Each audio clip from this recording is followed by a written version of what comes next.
Soundstrap.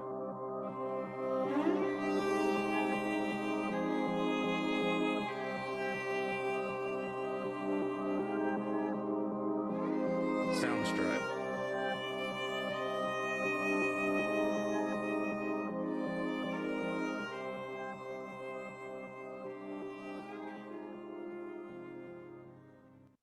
Chapter 1, The Wamanda Awakening. Section 1, Courage, the First Virtue. A shrill horn pierced the air, startling Kamau awake. A long note was followed by a series of short, alternating low and high-pitched notes. Kamau searched his mind, trying to get his bearings. When he recalled where he was, he felt sickness in his stomach. The long note was played again, and again it was followed by short, alternating low and high-pitched notes. This pattern was repeated a total of 4 times. Then the horn stopped. Rise and shine, Vanguardians! Bapatulani's voice followed the call of the horn. Is he smiling and happy? Kamau thought to himself. What in the world? Kamau stretched and lay there for a moment, allowing himself to adjust to the reality of the situation. Babatulani continued. Yes, sir, today is going to be a great day, a great day. Raymond slowly padded about the tent, digging through his carryall, looking for clothes. Babatulani announced cheerfully, the day will commence in 1 minute. They could hear other boys outside the tent talking and asking questions. Everything is wet. Damp clothes, damp shoes, damp socks. Someone left their provisions outside of the tent last night, Kamau thought indifferently. That dew will get you every time. Another boy inquired, Baba, what time is it? Can we get 10 more minutes? Kamau could not see who asked that question, but experience with his own father and a touch of common sense told him that it was not a good idea. He looked at Raymond and said, hurry up and get dressed. The two began getting dressed with a greater sense of urgency. Their instinct was right. They heard one of the men excoriating the poor, unsuspecting boy who had asked that stupid question. You must be out of your tree, little bird. You will get your backside out of the tent this instant. Kamau and Raymond glanced at each other and began to move even faster. They heard the sound of nylon rustling and a boy whimpering and shouting for help, but the berating continued. What time is it? It's time for you to face your fears. It's time for you to live with courage. It's time for you to get out there and join your brothers. It's time for work. It's time to soak in the joys of living. It's time to prepare for the arrival of the sun, little bird. Kamau and Raymond wiggled out of their tent. When they emerged, about 5 or 6 boys were watching as the boy with the stupid question was being dragged feet first out of his tent. You want 10 more minutes? I'll give you 10 more minutes. I'll give you 10 more minutes of push-ups. I'll give you 10 more minutes of the Vanguard chair. I'll give you 10 more minutes of the warrior's edge. You had better think twice before you speak, little bird. Little bird stood there, weeping, wearing nothing but underpants and socks. By the time he had been dragged from his tent, the rest of the boys had emerged from their tents. Like Kamau, they had gotten the hint. The men were dressed in black cargo pants, gray t-shirts, and black combat boots. They were alert, clean, and ready to go. The boys were another matter. Although everyone looked better than Little Bird, the boys still looked a mess. Only a few boys were fully dressed. Many had unlaced boots. A few were wearing their full uniform with the black shirt over the gray shirt. One boy wore a black shirt with no t-shirt, and one boy wore his t-shirt backwards. How did that happen? Kamau thought. To Kamau's surprise, Chandler and Alton were 2 of the boys who were fully dressed. Wow, he thought. Well, that's a little miracle. Baba Kojo began walking amongst the group. He looked around, and very subtly a look of disgust took over his face. As he rubbed the back of his neck and shook his head, he spoke. Babatulani, what is this? Babatulani replied, Sir, this is a sloppy, slovenly candy. It is beneath our dignity. Baba Kojo sneered at the candy, then growled at Babatulani. They must learn. He turned towards the group and commanded, Vanguardians, look around you. For the moment, ignore the shameful mess you have created in this canby. Take note of the men that surround you. He paused as the boys looked at one another. For the next 10 weeks, these men will be your brothers, your friends, your teachers, and your confidants. You will shed blood, sweat, and tears with these men. He continued slowly and passionately. We will work, eat, and enjoy leisure together. For 10 weeks, we will fight side by side. We will embolden one another. We will learn together. We will fail together, and we will succeed together. As Baba Kojo spoke, Kamau was transfixed on him. For a moment, he had forgotten that he was lost in the wilderness of who knows where. He had forgotten how angry he was at his father, how he had been betrayed by his mother and grandmother. He even forgot about Little Bird, as foolish as he looked, standing there in his tidy whities. Baba Kojo's voice was filled with commitment and emotion, and a part of Kamau felt it too. This is our Mkosi. We are Mkosi Kunye. We are 26 strong. We are 20 Vanguardians in training. We are 5 Mwalimu, and we are 1 Bausi. Kamau did not understand or even remember the African terms Baba Kojo used. He wished he had paid more attention when his father was trying to teach him Swahili.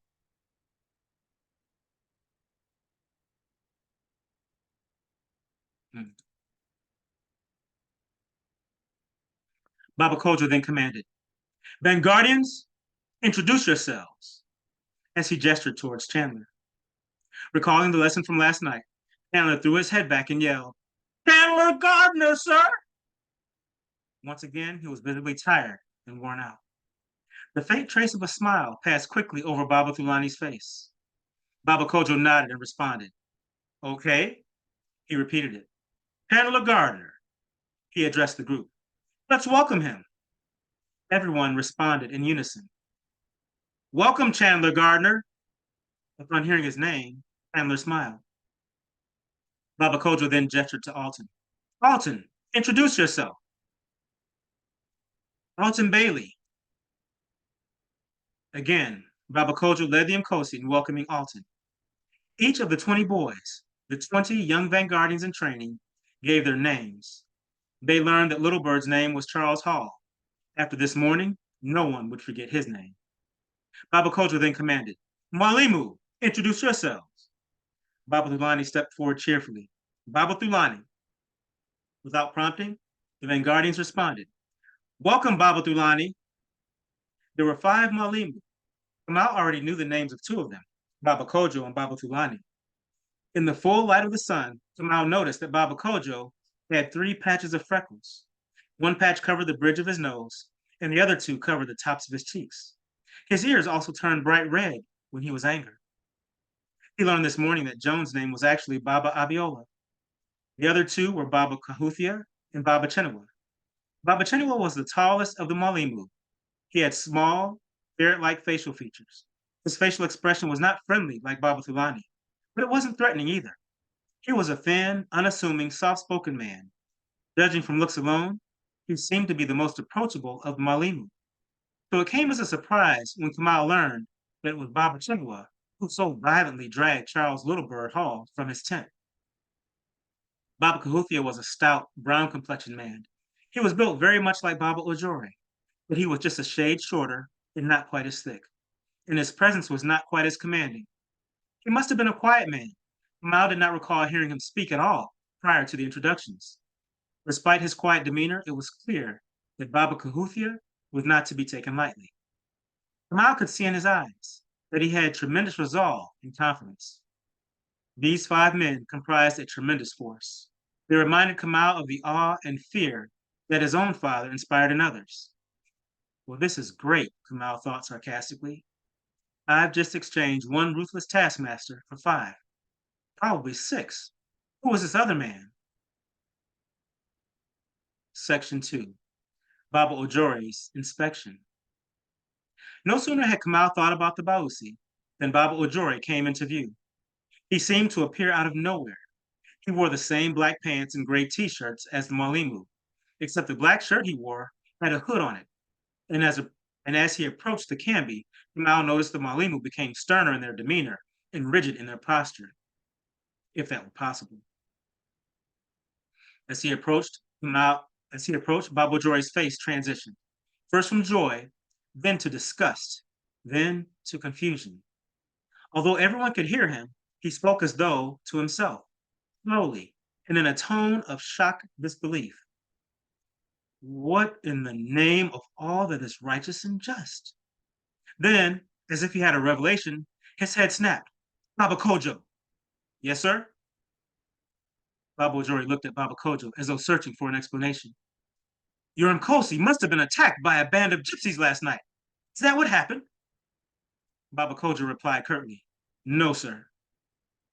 Baba Jory looked confused and said flatly, No gypsies. He was still thinking as he continued to look around. Baba Tulani. Yes, sir. Baba Tulani's usual smile was gone. You must have been attacked by a pack of wild, feral hogs. Baba Jory exclaimed excitedly. I've heard there's been a rogue pack of hogs attacking farm animals and vagrants in the city. Did they attack you? No, sir, Baba Tulani replied flatly. No hogs. Baba Jory's excitement faded. His confusion turned to anger, and his deep voice began to rumble. Well, Baba Kahuthia, if you are not attacked by gypsies, and you are not attacked by wild, feral hogs, then in the name of all that is gracious and true, how did evil come into this Nkosi and cause Isfit? Who caused this mess? Before Baba Kahuthia could answer, a quiet yet confident voice was heard from the edge of the canby. We did, sir. It was DeAndre, the wild-eyed boy who spoke. Kamau noted that he still looked wild-eyed. Well, what do we have here? Baba Jory walked towards him slowly, even dramatically. As he walked, the Malingu stood at attention, their hands at their sides, their heads high, and their eyes staring off blankly into the distance. The Vanguardians in training fidgeted nervously. Their eyes darted back and forth between DeAndre and Baba Ojore. Baba Ojore stood just to the left of DeAndre. DeAndre looked blankly into the distance, just like the Malimu. Baba Ojore asked, What's your name, son? DeAndre Everly, sir. Baba Ojore smiled briefly. Well done, Everly. Honesty is a virtue. He then turned, scowled, and his voice, while not yelling, still rolled like thunder. Now let me tell you what is not a virtue. Chaos is not a virtue, and this canby is rife with chaos. There is no order to the placement of your quarters. There is no grace to the construction of your shelters. There is no care in the disposition of your provisions. All eyes stared blankly, as no one wanted to make eye contact with Baba Ojore. Kamau felt as though the words were vibrating in his chest. Baba Ojore continued. Helplessness is not a virtue. And this canby tells me that you are helpless. You cannot properly assemble shelter that is machine crafted and provided to you. You cannot organize yourselves into a suitable defensive arrangement. You cannot protect yourselves from the morning dew. Baba Jory's voice jumped up an octave on the last word. He was so upset that Kamau imagined their group to be one of the worst he had ever seen. Baba Jory paused and paced to calm himself. He resumed, this time in a normal speaking voice. Self-deception. Self-deception is not a virtue. Many of your peers, and probably some of you, have been told that you are special. He mockingly whined the rest of the sentence. Just because you are you. He resumed, speaking normally. You have received top marks in school after doing very little work. You have received sports trophies and awards after getting beaten all over the city. You have received accolades, backpats, and attaboys just because he again mocked, this time with baby talk. Mommy wants you to feel good. Well, here at the Vanguard Order, the Babas love you. And because we love you, we are not going to foster a spirit of self-deception. He turned to Baba Kahuthia. Baba, step forward, please. He then turned to the Vanguardians. What color is the shirt that Baba Kahuthia is wearing? Albert Dorsey replied. The shirt is gray, sir. Baba Ojore asked the group. By show of hands, how many believe that this shirt is gray? Each Vanguardian raised his hand. Kamau noticed that none of the Malimu raised their hands. Baba Ojore turned to Baba Abiola. Baba Abiola, what color is this shirt? he answered. Baba Ojore, the color of this shirt is Vanguard steel. Baba Ojore smiled and nodded. Then he made eye contact with several Vanguardians as he spoke. Yes, the color of this shirt is Vanguard steel. In it, we harden our resolve, our determination, and our discipline. The color of this shirt is Vanguard steel. In it, we sharpen our preparation, our awareness, and our skill. The color of this shirt is Vanguard steel. Some of the Vanguardians nodded in understanding. Ma actually felt a bit of confidence. His chest and shoulders perked up, and he felt a tinge of pride wearing his Vanguard steel. Baba Ojore continued in an unnervingly calm voice in slow cadence. Now, because we are not going to foster a spirit of self-deception, you must know, he began speaking very quickly, that you are not worthy of this Vanguard steel. You have not provided one inkling of an indication that you are in any way whatsoever prepared to harden your resolve, determination, or discipline. Take off my shirts. You must first show us that you have resolve, determination, and discipline. Then maybe we can harden it. The Vanguardians who were wearing shirts took them off, and Baba Abiola collected them.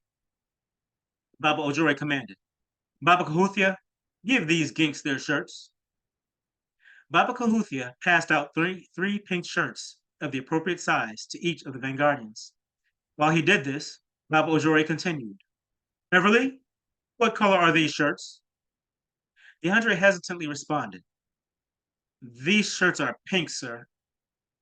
Baba Ojore asked the group, By show of hands, how many believe that these shirts are pink? This time, only half of the Vanguardians raised their hands in agreement. Kamau raised his hand. He knew the answer was not pink, but he didn't know what the answer was, so he thought it safest to stick with the obvious answer. Baba Ojore turned to Baba Abiola. Baba Abiola, what color is this shirt? He answered, Baba Ojore, the color of this shirt is insignificance. Baba Ojore quickly agreed. That's right, he snapped. These shirts are the color of messy cotton confetti. They are the color of tooth-rotting cotton candy. They are the color of tissue paper used to hide ugly sweaters in cheap, lazy gift bags. The color of these nasty shirts is insignificance. He paused and slowly looked over the Vanguardians. Now, you must earn Vanguard steel. With those words, and at that moment, the Vanguardians were made to hate the pink shirts.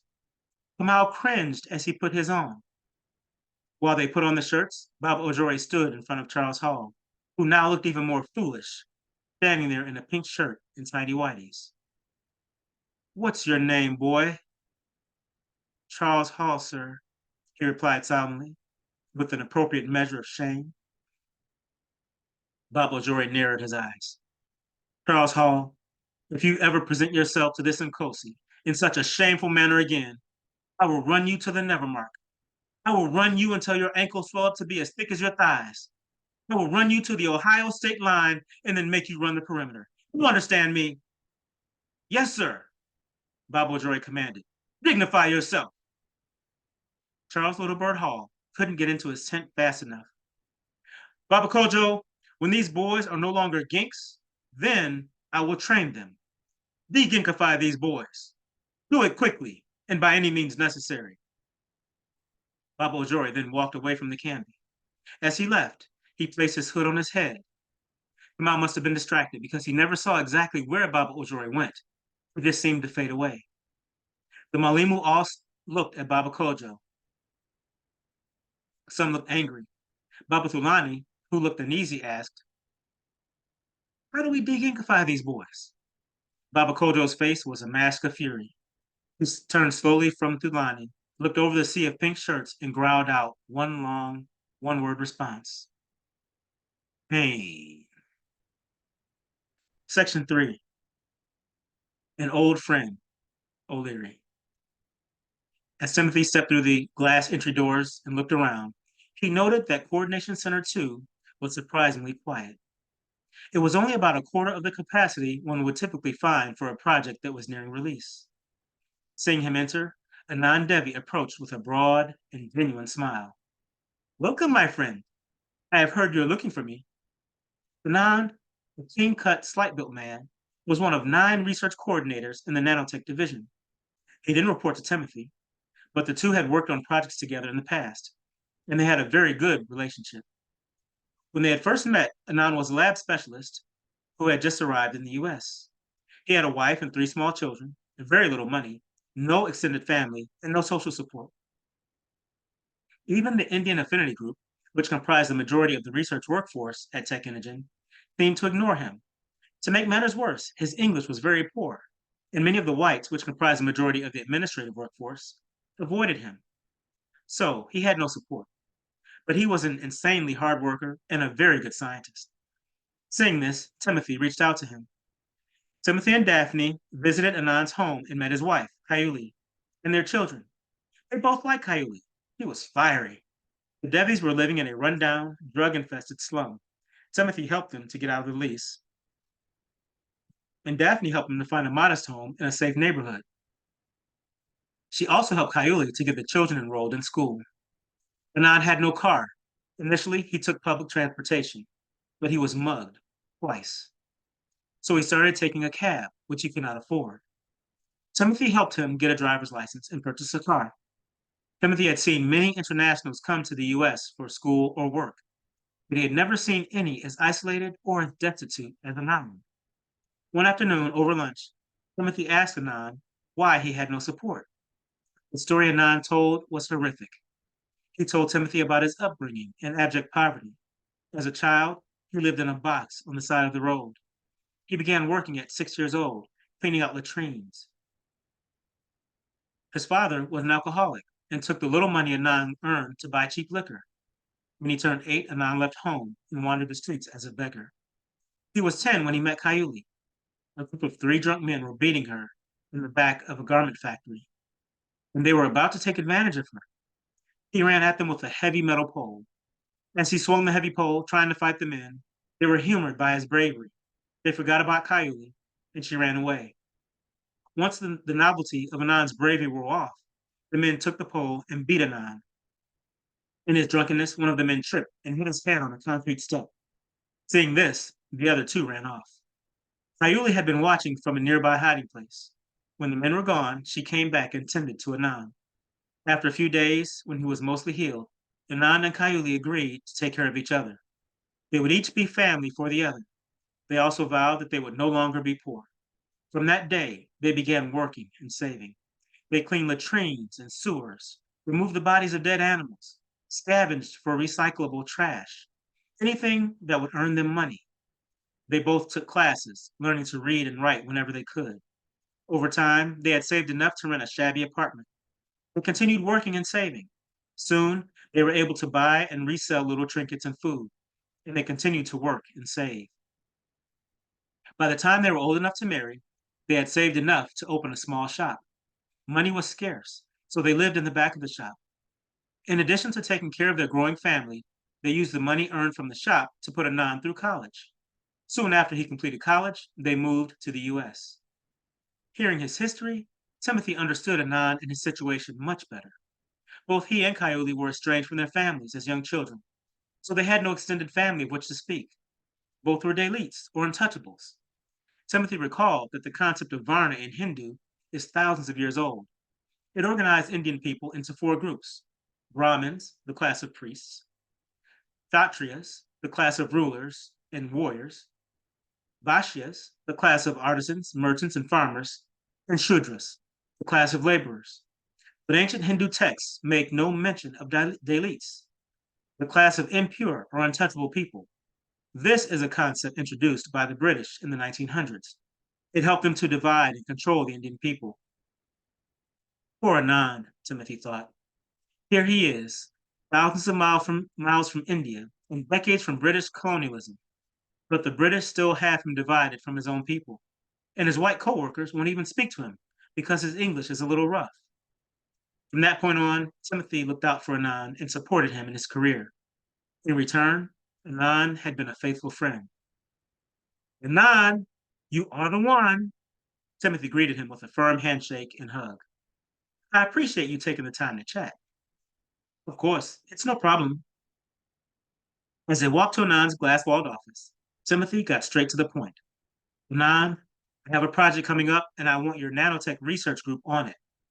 Before I reach out to your associate vice president, I want to be sure your schedule is clear and that you're interested. Nan was very agreeable. Of course, I will always work with you.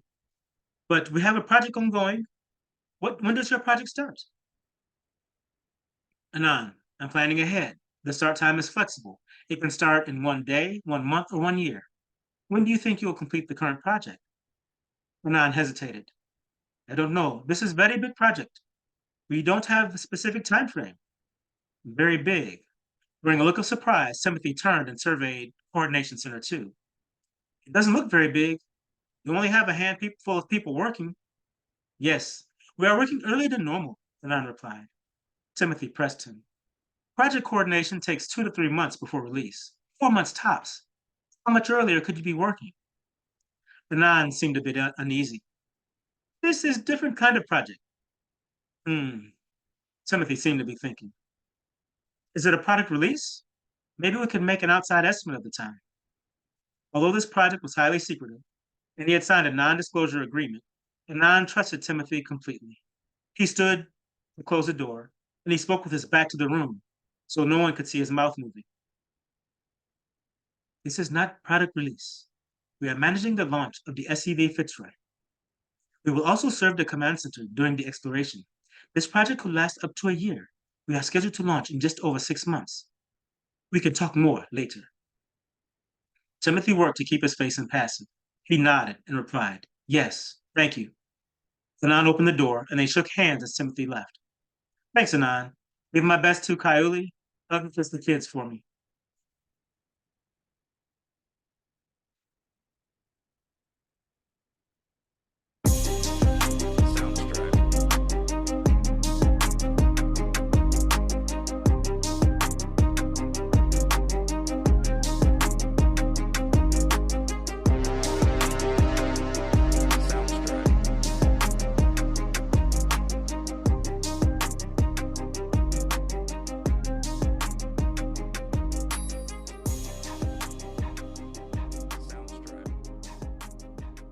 Section 4, The Morning Run, Day 1. Baba Thulani walked to the edge of the path and commanded the group. Guard! Confused, the boys meandered about, each contributing to what he believed was being asked of them. The Malimu quietly provided instructions and guidance to the group. Within moments, they formed a column of 2 in front of Baba Thulani. Baba Kojo stepped to the front and addressed the group. Bahari, Laini, Haifani, Mabaharia, Stadi. He looked at the Ginks and repeated it. Bahari, Laini, Haifani, Mabaharia, Stadi. Then he commanded, say it with me. He repeated the phrase slowly, and the Ginks fumbled through it. Baba Kojo paced up and down the column as he continued to speak. Vanguardians are men of virtue. Our first virtue is courage. We do not fear rough seas. We know that rough seas make us stronger. Do not fear the trials of the Aket. These trials will make us stronger. Do not fear the pain you will experience. The pain that you will experience will let you know that you are growing stronger in both your bodies and your minds. The Gink said nothing. Baba Kojo turned to face the front of the column. Baba Thulani, Baba Thulani announced. To the 3 mark. He turned and began to run. The column of boys ran behind him. Babas Kojo and Abiola ran to the left of the column. Babas Kahuthia and Chenua ran to the right of the column.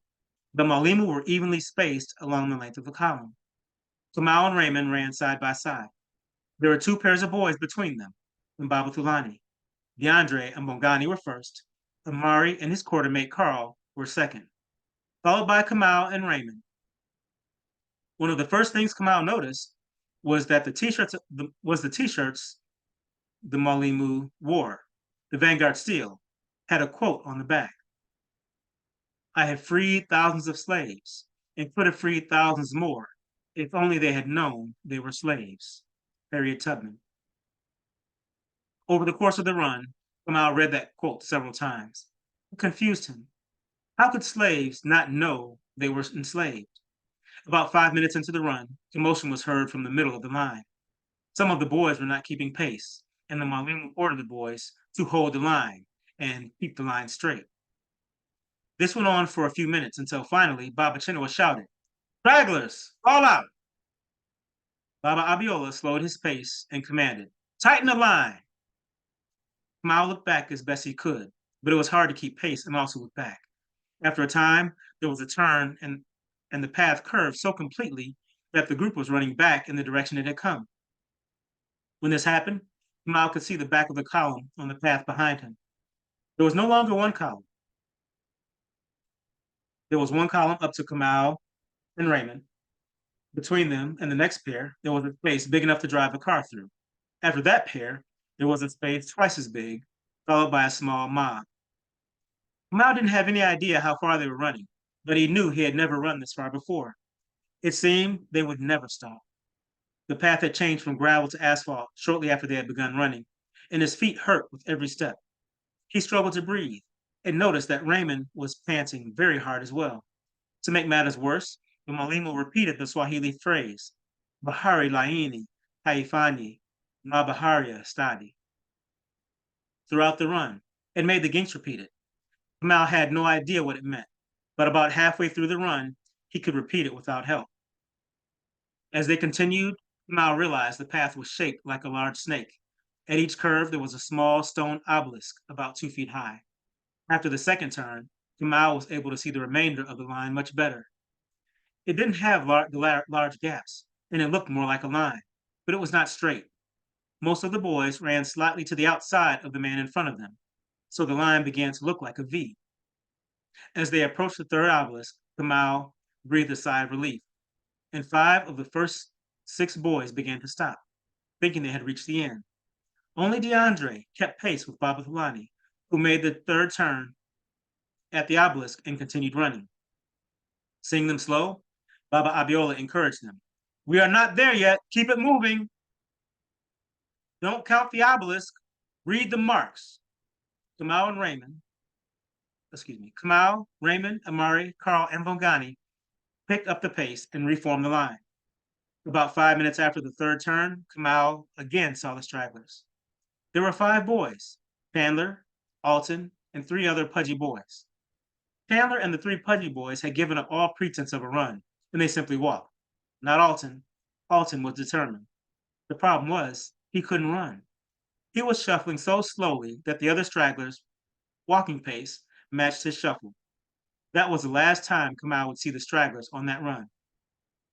The remainder of the run was torture. Kamau's lungs burned, his chest heaved, and he struggled to get air. His feet stung as they slapped the pavement, sending shooting pains up through his shins and to his knees. He had a sharp, piercing sensation in the side of his stomach. His lower back ached. It could not hold his body upright. He desperately needed to sit down. Eventually, they reached the obelisk with 3 mark engraved on the pyramid-shaped top. Baba Thulani smacked the obelisk, and instead of turning to continue on the path, he ran straight onto a second path that veered left. All the boys followed suit. As he followed the others onto the second path, Kamau saw that it was a straight path. Baba Thulani picked up the pace. He encouraged them. "Run hard! Finish strong!" Baba Thulani sprinted up the path, returning to Camp Furaha. When Kamau finished the run, he collapsed of exhaustion. His face lay in the dirt and gravel of the path. He was not alone. Most of the boys fell out in the same way. Baba Abiola chastised them. "Get up! You will not show your weakness. Stand on your feet like men." Kamau stood and limped around. Baba Abiola made the boys stretch while they waited on the stragglers to return. After a time, Baba Abiola walked away from the boys, and the boys complained of their aches and pains. They described the various injuries they believed they had incurred, and soon they were discussing and laughing about the mishaps of the run, the gaps in the line, the false stop, and of course, the stragglers. DeAndre commented offhandedly, "I'm sore all over. I like it." Kamau looked at him and thought, that boy is not right in the head. After 10 minutes or so, the stragglers returned, coughing and wheezing. Baba Chenua would not let them stretch or sit to rest. He said, "You ginks rested during the run." He then pulled a stopwatch from beneath his shirt and announced the time. "Ginks, you finished this run in 47 minutes, 12 seconds. Baba Abiola shook his head and sighed in disappointment. Baba Chenua continued, and the longer he spoke, the louder and more emphatically he yelled, "You will not be Vanguardians until you run the 3 mark in a respectable time. You will not get out of those faggoty pink blouses until you run the 3 mark in a respectable time. You will not leave this saket and see your mommy until you run the 3 mark in a respectable time." He paused to calm himself. He continued in a normal speaking voice. "Every Vanguardian runs the 3 mark in 24 minutes or less." Chandler's eyes grew wide. He wheezed, and a look of distress took over his face. The boys were made to form a column of 2, and they walked back to the Canby. As they walked, Babas Thulani and Kojo led the column. Babas Abiola, Penua, Cahuthia made sure to keep the line straight. Babas Abiola, Chenua, and Cahuthia made sure the boys kept the line straight and tight. The Mwalimu had noticed that the line flared out like a V. They called this a goose line. Baba Cahuthia spoke with a thick Cajun accent. "We don't run goose lines. We are smarter than geese. Geese need to see the leader. We don't need to see the leader. We are one unit. Whether that unit be a squad, an Mkosi, or an Mbuto, we are one unit. You watch the head of the man in front of you and nothing else. Follow his head. Study his head.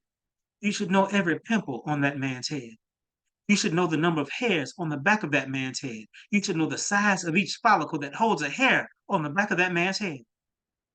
Some of the boys snickered quietly at Baba Kahuthia's accent and his insistence that they focus on the man in front of them. He continued, "We hold the line. At all costs, we hold the line. If a line is weakened, we are leaving an opening for evil. If a line is broken, we are inviting the enemy to come in and destroy us. You should never be more than 1 arm's length away from the man in front of you. At all costs, hold the line." On the walk back to the Canby, they worked at keeping the line straight and tight. Section 5. Put 'em up and take 'em down. Once they returned, Baba Kojo had each man return to his tent. He explained some of the factors to consider when deciding how to organize a camp and where to position the entry of a shelter. Weather, terrain, defense, the size of the camp were some of the factors he described. He had the boys disassemble their tents and relocate the rolled packs so that the camp could be arranged in an orderly way. With the camp arranged, Baba Kojo had the boys gather around him at his tent location. Like the other men, Baba Kojo's tent was rolled neatly and stuffed in its sack, ready to be assembled. The boys' tents were also stuffed in their sacks, for the most part, but they certainly were not neat. He began. "We assemble the tent in 4 steps. Step number 1, unroll the tent." Baba Kojo quickly removed his tent from its sack and unrolled it, like you might roll a bowling ball. He then unfolded it so that it laid flat. He paused to look at the boys. "Step number 2, stake the tent." Baba Kojo returned to his sack and removed a handful of stakes. He circled the tent, running stakes through loops at the edges of the corners of the tent, stretching the tent as he went. Some of the boys nodded, whispering to their quartermates. This was a step that many of them had missed. Again, Baba Kojo paused and surveyed the Mkosi. He continued. "Step number 3, extend the poles." Baba Kojo removed 2 poles from his sack and extended them. He ran 1 pole through a sleeve and inserted the end into a grommet at the corner. He repeated this with the second pole. Baba Kojo stood and without pausing said, "Step number 4, raise the tent." He took the end of 1 pole and bent it upward. The tent began to stand. He continued bending it upward until he could place the end of that pole into a grommet. He repeated this with the other pole, and his tent took shape. "Are there any questions?" No one responded, and Baba Kojo looked at Baba Thulani. Baba Thulani smiled. Baba Kojo then nodded to Baba Chenua. Baba Chenua took his stopwatch in hand and commanded, "To your tents." Once all the boys were standing near their tents, he commanded, Put them up. The boys began assembling their tents. Kamau and Raymond worked seamlessly together. Without conversing, they each had an intuitive sense of how to complement each other's work. While Kamau unrolled the tent, Raymond extended the poles. While Kamau staked the tent, Raymond ran the poles into the sleeves and inserted the ends in the grommets. They each grabbed a pole and raised the tent together. They were the first two finished. When they had finished, they stood and watched the others. DeAndre and Bongani were the next to finish. They finished almost immediately after Kamau and Raymond. The other boys had a much more difficult time. Some of the boys lost stakes. Some had difficulty extending the poles. A few argued between themselves as to which step should be next. Chandler and Alton were the third group to finish. It took them about twice as long to finish as Kamau and Raymond. Kamau noticed that, despite their physical challenges, Chandler and Alton worked well together. One tent at a time, the rest of the boys in the Mkosi finished the task. Each pair stopped to admire their work and then turned to watch the others. After the last tent was assembled, Baba Chinua announced, "Time! 15 minutes, 43 seconds. He snapped at Raymond. "Hewitt, how long did it take you to assemble your tent?"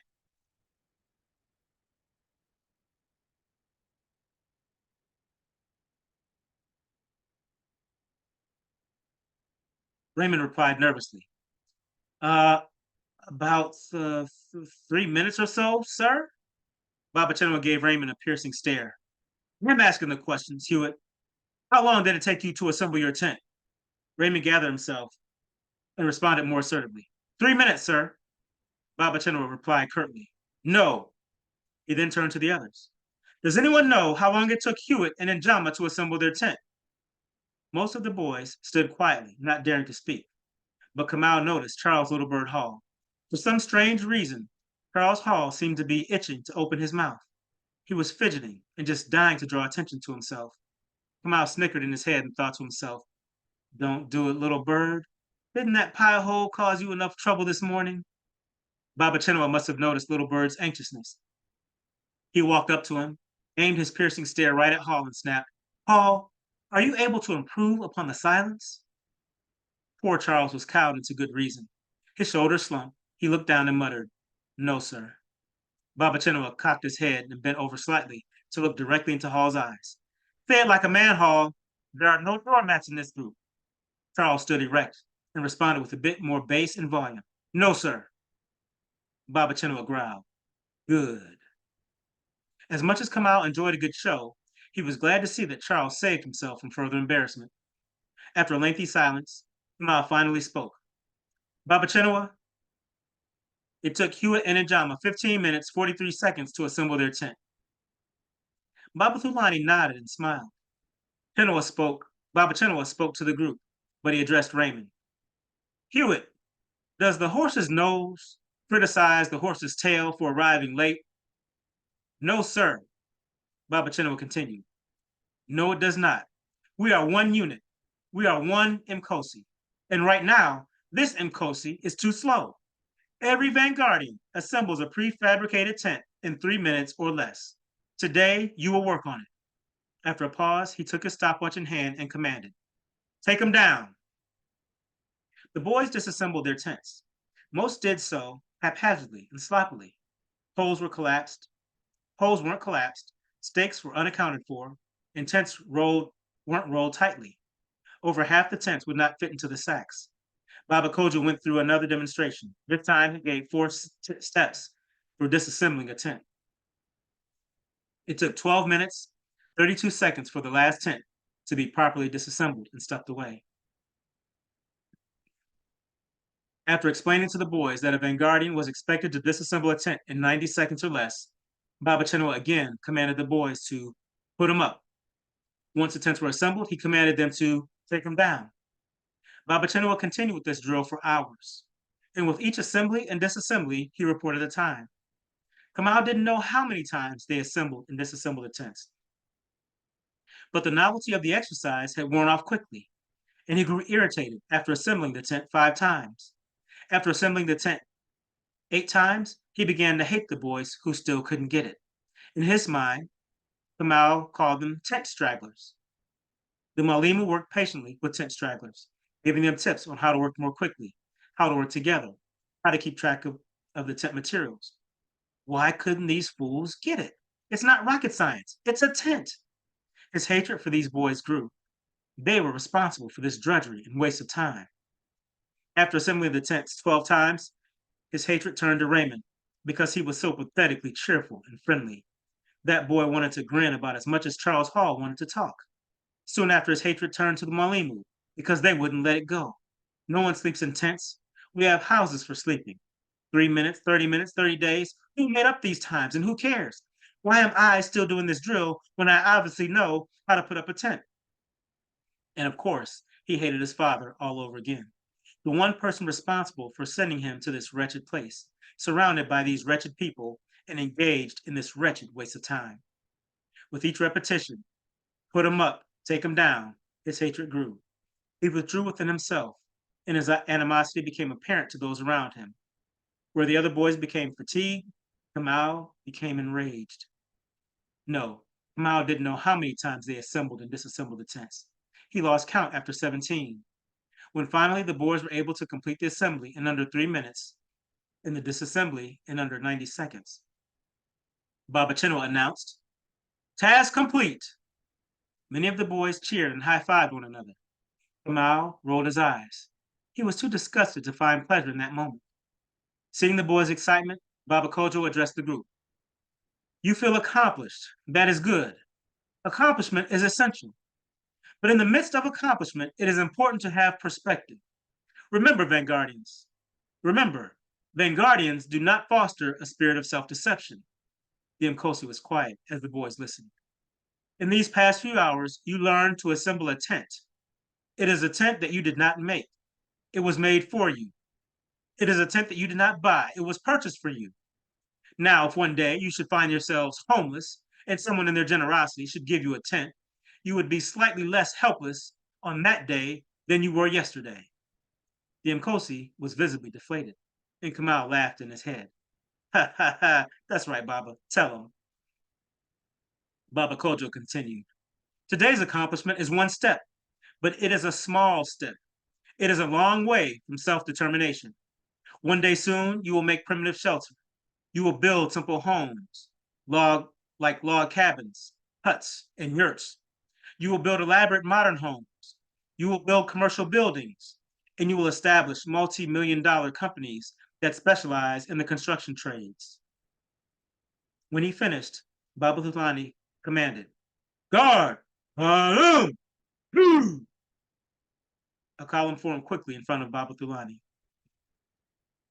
As Kamau stood in formation next to Raymond, Baba Chinua approached and spoke to him directly in low tones. "You are angry that the drill took so long." "You got that right," Kamau thought sardonically. "The entire Mkosi missed breakfast because of the time we spent on that drill." "Yeah," thought Kamau. "Forgot about breakfast." Baba Chinua spoke matter-of-factly. "All of this is your fault, Njama." Though he said nothing, Kamau looked at Baba Chinua in stark surprise and disbelief, his mouth gaping. "My fault," he thought. "Could it be my fault?" Baba Chinua continued. "You could have helped your brothers, but you did not. You knew how to assemble a tent when you arrived last night. In fact, you assembled your tent in the dark. Yet today, for nearly 2 hours, you watched them struggle and didn't lift a finger to help." Baba Chinua's tone was calm and dispassionate, as though he were reporting the news. He was not accusatory. He did not belittle Kamau. He simply stated the facts. Those facts were enough. Kamau felt small. The wry arrogance and hatred he had bathed in for the past few hours began to dry, and he felt shame. Baba Thulani led the boys to lunch. The second half of the day was just as difficult as the first. They were served a very mediocre lunch. It was better than the cold sandwiches they had eaten on the bus ride, but not much better. They were not permitted to speak during lunch, and they ate hurriedly. Section 6, Murdered by Monotony. After lunch, they did PT for 60 minutes or so. Although it was short by comparison to the other activities, it was brutal. They didn't exercise feverishly for 45 seconds, only to be teased by a 15-second break before starting the next exercise. They went on for 30 minutes. This went on for 30 minutes. After 30 minutes, they were allowed a 4-minute water break. Then they did it again for another 30 minutes. It made the morning run to the 3 mark seem easy by comparison. The stragglers couldn't walk through the exercise. Chandler Gardner lost his lunch. Too bad, Kamau thought. That skinny boy needed it. After the exercises, they spent 3 to 4 hours doing drills. They were taught the Vanguard way to fall in the columns of 2, 4, and 5. Stand at attention, stand at ease, stand at parade rest, march, turn while standing, turn while marching, salute, rest, and form a shield. It was a miserable experience. The sun beat down on the boys. The bugs bit at any exposed skin. Miles' legs and back ached. His feet, which had been sore since the morning run, continued to throb, especially his left foot. He would have given anything for a chair or even a chance to kneel, but it was not allowed. If they tried to shade their eyes or shoo a fly, if they moved in any way that was not commanded by the drill leader, they were chastised by the Mwalimu. As bad as all of this was, the very worst part was the boredom. The drills were repetitive. They were mind-numbing. Kamau felt he was being murdered by monotony. Dinner was as mediocre as lunch. Again, the boys were not permitted to speak. Following dinner, each boy was given a copy of the autobiography of Malcolm X. They read the first 3 chapters that evening. Although most of the boys had heard of Malcolm X and were familiar with his story, few had actually read the book. As they read, the Mwalimu would stop frequently to explain the context of the story. Whenever the book referred to a particular place, they pulled out maps to show it. When the book referenced particular songs or singers, they played audio recordings. They also used photographs and other writings and encouraged the boys to stop and think as they read. Kamau had never read a book this way before, using so many references. It helped him to understand the book much better, and he would have enjoyed it if he could have stayed awake. But the events of the day had exhausted him. He was sore and tired in his body, mind, and spirit. Aside from lunch and dinner, the reading was the only chance the boys had gotten all day to sit. And it was the first time, except for the silent meals, that the Mwalimu weren't yelling at them. Many boys would have slept through the book if it were not for the Mwalimu keeping everyone awake. After reading, the boys took showers. Baba Kojo gave them instruction in showering the Vanguard way. According to Baba Chenua, each boy was expected to complete his shower in 4 minutes or less. Following the showers, Baba Kojo assembled the Mkosi in the middle of the courtyard. He explained to the boys that one of the most important features of the Iket is that it helped men to better understand themselves. To help support their self-discovery, each boy was given a composition book. The boys were instructed to take 30 minutes to write a reflection on their experience of that day. They were told to reflect on any aspect of the experience that they wanted. When he opened his composition book, Kamau found 3 photographs taped to the inside front cover: Mrs. Njama, Grandma Charlene, and Imani. When Kamau saw the pictures, his first feeling was excitement. Then his heart sank as he was reminded of the betrayal of his mother and Grandma Charlene. He moved the pictures to the back of the book so he wouldn't have to see them. As he moved the pictures, he noticed that the picture of Imani was the one she had given him when they last spoke. Kamau had hidden the picture in the duffel bag he was going to use to run away. This meant that somehow his mother had found the duffel bag. There was also a good chance she had known Kamau's plan all along. As Kamau lay in his tent, on his sleeping bag writing, he fell asleep. He was soon startled awake at the sound of Baba Thulani announcing, "Lights out!" He folded his composition book, climbed into his sleeping bag, and continued to sleep.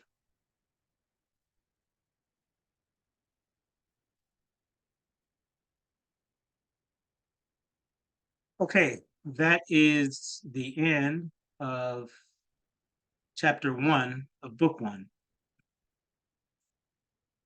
And for our next read, for our next reading, which will be our last reading, we'll read chapter 2 of book 2. I hope I said that right. Okay, I'm going to open up the floor for any questions.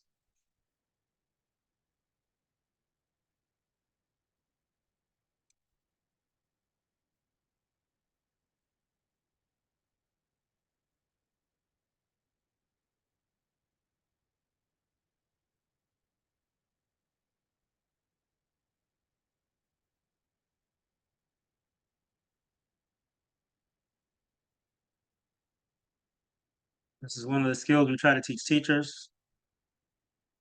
Wait time. There are a series of studies done back in the 80s which showed that if you give students more time to pose questions, you get better quality questions. If you give them more time to answer questions, you get better quality answers.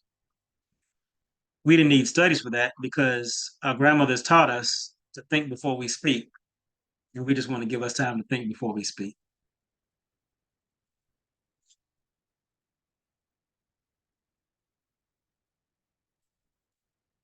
Okay, so let's see. So the question is, how is the book organized? It seems that a chapter is longer than a traditional chapter. And I'm gonna say no, that may or may not be the case because there is a wide variety in the length of chapters in books. And there are different ways that an author can organize a book. The way I organized this book is by what we would call scenes. So it's a scene just like you would see in a play or a movie. It's one major event in one setting that can be isolated. Many times you could actually take out a scene. Can't take out too many, but you can take out a single scene and the story can still hang together without that scene. So for me, for some authors, a chapter is a scene. And in this book, if a chapter were a scene, then there'd be probably 60 or 70 some chapters. And there are some books like that.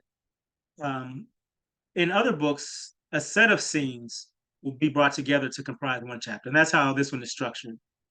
So chapters are really more, in this book, are more thematic. So it's a set of scenes which moves the story along to a certain point.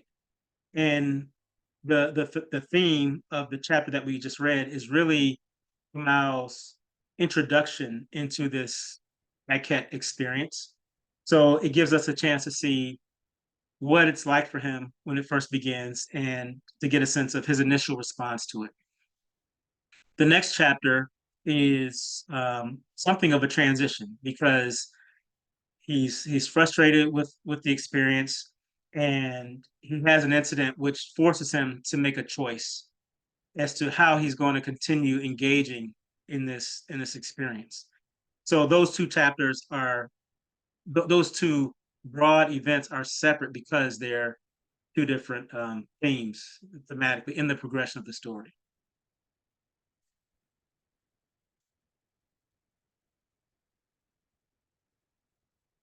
Okay. All right. Well, I want to thank you. Just as a reminder, we will not do a reading tomorrow night. Um, Tomorrow night is the 30th. It's the fifth day of Kwanzaa. It's Nia. We will resume on the 31st, which is Sunday. The 31st is the sixth day of Kwanzaa, Kuumba.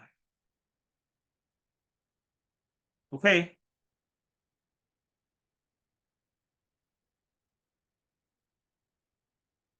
Okay, I have another question. As a family, we spend about 30 minutes reading at a time. Would you say, what would you say is a logical stopping point?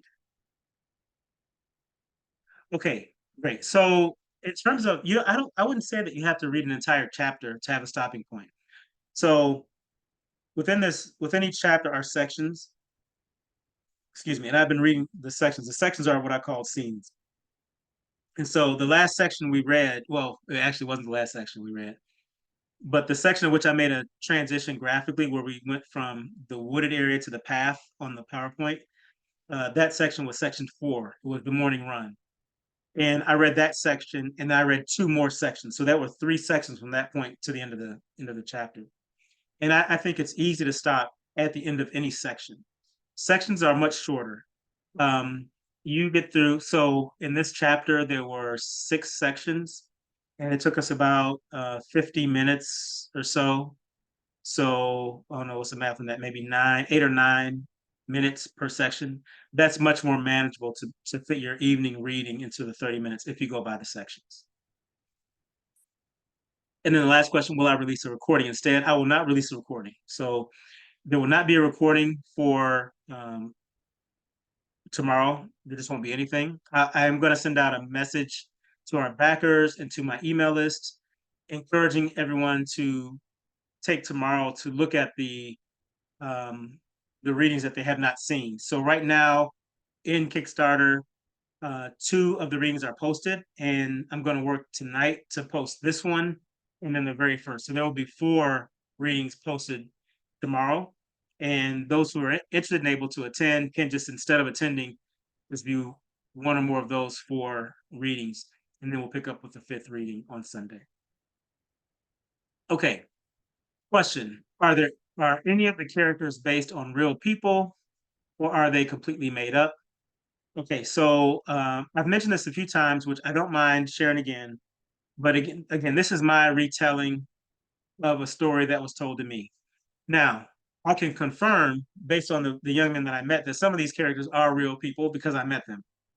Others of them, I'm only passing on what was given to me. For many of the characters. So many of the characters are purported to be real. I did change names so that I wouldn't identify anybody. That was Mao made it clear to me that people could not be identified by name, and I had to mask locations of places, certain events, so that people couldn't be identified. If you notice, though we talk about Camp Furaha, I never mentioned or given any indication as to where it is. Those are the type of restrictions that were put on the retelling of the story. Also, I did take some creative license with some of the characters. And so the O'Leary story, the O'Leary sub story that's presented, was not told to me as explicitly as I retell it in this text.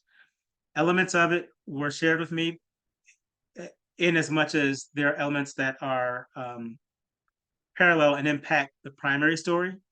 So I did take some creative license there, probably a bit more creative license there with creating people, and of course pseudonyms for people and for the company that's featured in that parallel story.